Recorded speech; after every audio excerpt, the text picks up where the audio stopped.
বরবাদের সাথেও তো যুক্ত আছে লিলি। হ্যাঁ দেখলাম তো গানে। বরবাদের সাথেও তো যুক্ত আছে লিলি হালাল বিউটি শপ। ওই যে লিলির ব্র্যান্ডের সবাই পেছনেই দাঁড়িয়ে আছে। বরবাদ ভালো লেগেছে? লিলিও ভালো লেগেছে? ইয়েস।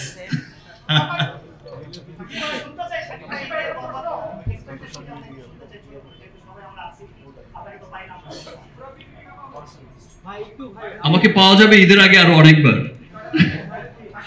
সো বরবাদের ট্রেলার গান যেভাবে সবার অনেক ভালো লেগেছে।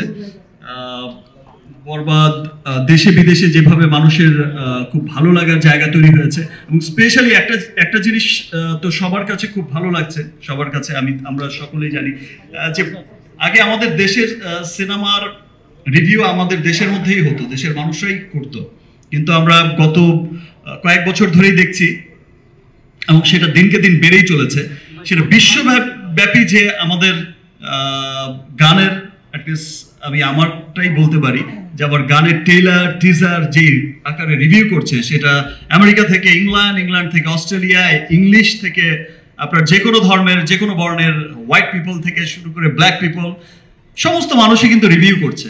ইন্ডিয়া, পাকিস্তান, বিভিন্ন দেশ এই রিভিউগুলো, শত শত রিভিউ। আগে যে এটা দেখা যেত যে বাংলাদেশে যে পরিমাণ রিভিউ করে মানুষ, আপনারা যে পরিমাণে ভালোবাসা দেন, দেখা যায় যে বিশ্বব্যাপী এখন সেই ভালোবাসাও বিদেশিদের মাঝেও বেড়ে চলেছে। দ্যাট মিনস আমাদের সিনেমা নিয়ে, আমাদের কালচার নিয়ে তাদের আগ্রহের জায়গাটা অনেক বেড়ে গেছে।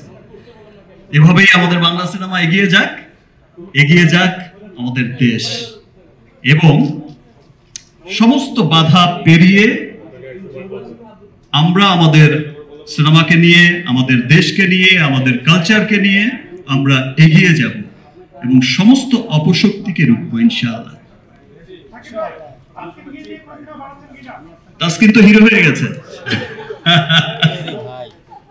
তাসকিন আমার সাথে হিরো হবে না, ওকে সলো হিরো বানাতে হবে। তানজিদ তো হিরো, আমি তো আমার খুব পছন্দের, আমি তো খুব দেখতাম যখন আমার টিমের খেলাই, যদিও হেরেছি, অসুবিধা নেই, তারপর ওর ব্যাটিং দেখে আমার চমৎকার লাগতো। আর তাসকিনকে দেখে মনে হতো